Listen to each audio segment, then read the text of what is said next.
This is a Fox News alert. President Trump has just finished speaking to the Heritage Foundation in Washington, where he promoted a Republican plan to reform America's tax code. Good evening. Welcome to Tucker Carlson tonight. In just a minute, we'll talk about a meeting at the Weinstein Company in Los Angeles today. Harvey was part of that. Also, there's new information about the Las Vegas security guard who apparently vanished into thin air, one of the rare eyewitnesses from inside the hotel. We'll have the latest on that. But first, here's part of what the president just said about his tax plan.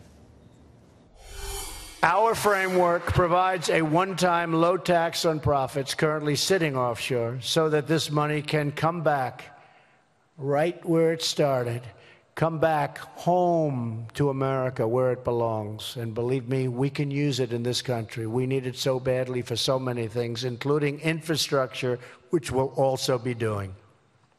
We will eliminate the penalty on bringing home, and we have to do that, future earnings.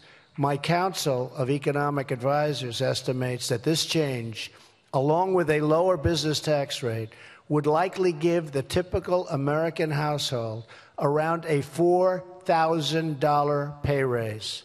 And that's money that'll be spent in our economy. Our tax plan will ensure that companies stay in America, grow in America, and hire in America.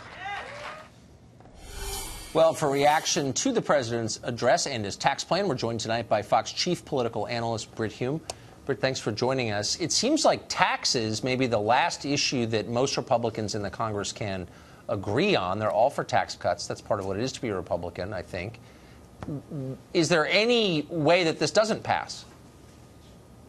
Well, you've got a very narrow majority in the Senate. There are benefits in this tax code now that would have to be stricken to make room for the cuts, so you don't have a big blowout in terms of the budget.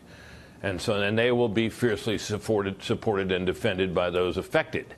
So they'll be, it won't be easy, not with a narrow majority of the kind that we have now among Republicans. Democrats, by and large, do not favor tax cuts, particularly tax cuts that they will inevitably say benefit the rich.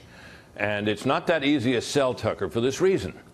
For one thing, every time you pass tax cuts, and you heard the president tonight say, they're going to increase the number of people in the zero bracket. You have fewer and fewer people actually paying taxes. Right. That is to say, fewer and people who stand to gain when taxes are cut, because it is simply a mathematical truism that when you cut taxes, the people who benefit are the people who pay taxes. And as that population shrinks, the constituency for tax cuts shrinks with it. So this is not such an easy deal. I would say, however, that there's momentum provided by a certain Republican desperation to get something big done because they failed so spectacularly on Obamacare repeal. And this is the other big ticket legislative item. And I think there's a widespread feeling in the Republican caucus in both houses that they need to get this done. So the debate among Republicans, I think, outside of the Congress is, does this make good on the president's promises to his core constituency, the American middle class, during the campaign? Will this, from what you can tell so far, benefit that group, middle-class Americans?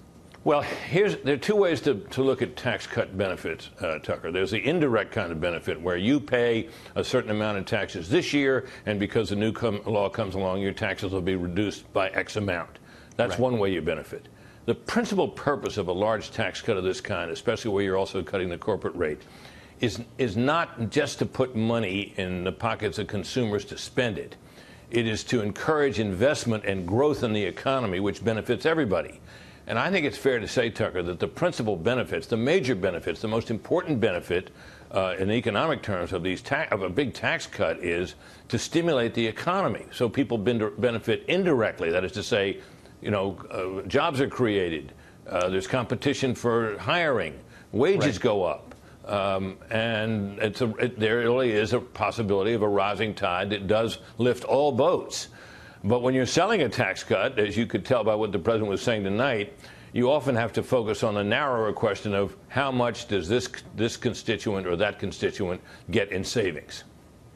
Do you think that ordinary Republicans still believe that a rising tide lifts all boats? Because certain boats have You mean ordinary been lifted. Republican voters? Yes, ordinary Republican voters who voted for Trump, who was a departure Right. in what he said on the campaign from the classic Republican orthodoxy on economics. You got the sense that there were a lot of crossover voters who had supported Bernie Sanders and voted for Trump. I wonder if the view among ordinary Republicans is different from the view from Washington on this. Look, I think that by and large, broadly speaking, tax cuts tend to be popular. Yeah. Even Democratic voters would like to have their taxes cut. Everybody wants their taxes cut. And when you consider the growth of the federal income tax over the years, most people think they pay too much. Although, as I pointed out earlier, Tucker, there are a lot of people who are paying very little in federal income taxes. They pay Social Security taxes, they pay state and local taxes, and so on. So everybody has taxes that they would like to see cut. So I think the constituency for it is still there. The constituency for the kind of tax cuts that the president is selling, where you're reducing the rates, where you can point to people and say, look at this guy. He's got all this, he's going to get millions in benefits. Well, that's because he pays so much. But we live in a country, after all, where 10% of the population, the richer 10%, pay about 70% of the taxes. It figures that when taxes are cut, they're going to benefit the most because they pay the most. That is not a particularly good selling point to an ordinary taxpayer. No, but that is math. Britt Hume, thank you. You bet, Tucker.